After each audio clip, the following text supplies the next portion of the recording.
Here's another example of the one-way ANOVA. I got this example somewhere on the web. I'm sorry I don't have the exact source for it. It shows up on several pages. I think it's in a textbook somewhere, but I don't have the exact source. But anyway, I just Googled and found another example for us.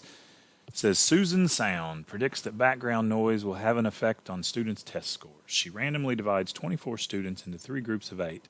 All students study a passage of text for 30 minutes. Those in Group 1 study with background sound at a constant volume in the background. So like a white noise, just a constant volume, constant noise in the background.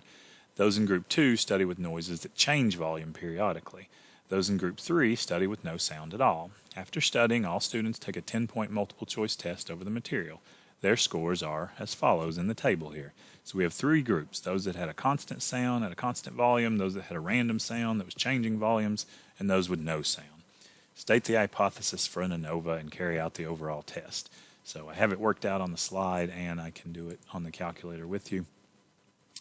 So the hypothesis for ANOVA is always the same thing. It's depending on the number of groups you have. It's that mu1 is equal to mu2 is equal to mu3 if I have 3 groups, is equal to all the mu's are the same for however many groups we have, all the population means.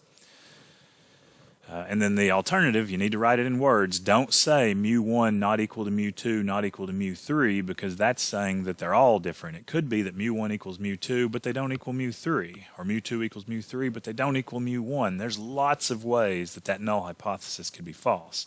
It's that there's at least one of the means that's different from the others. And so you enter your data into lists. I'm going to go do that on my emulator. Okay, so here's my calculator on the SmartView emulator. I have entered in the data into 3 lists. So each row is going to go into a list, L1, L2, and L3 for the different sound groups.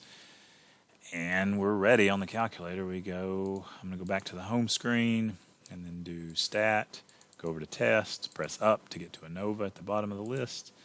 And we have 3 groups. So second and 1 to get L1, comma, second and 2 to get L2, comma, second and 3.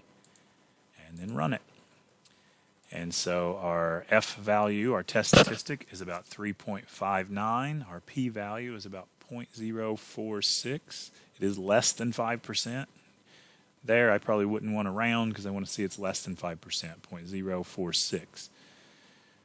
And then you have the other information that you would need. So I have the screenshots here. You put your lists in, hit stat, go over to tests, find ANOVA. It'll pop up on the home screen. You tell it L1, L2, and L3 there for the inputs, separated by commas, and you get your output with all that information. And if we're just trying to do the overall interpretation here, what matters is the p-value, really.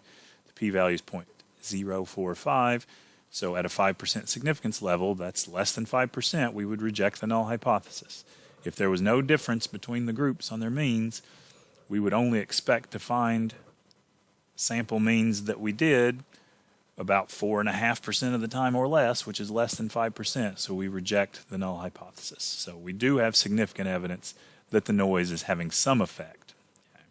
We don't know what. We don't know whether the random noise is worse than constant noise and so forth, but overall we know there is some effect of sound based on this sample. And so some form of follow-up analysis would be needed if you wanted to know where the specific differences were.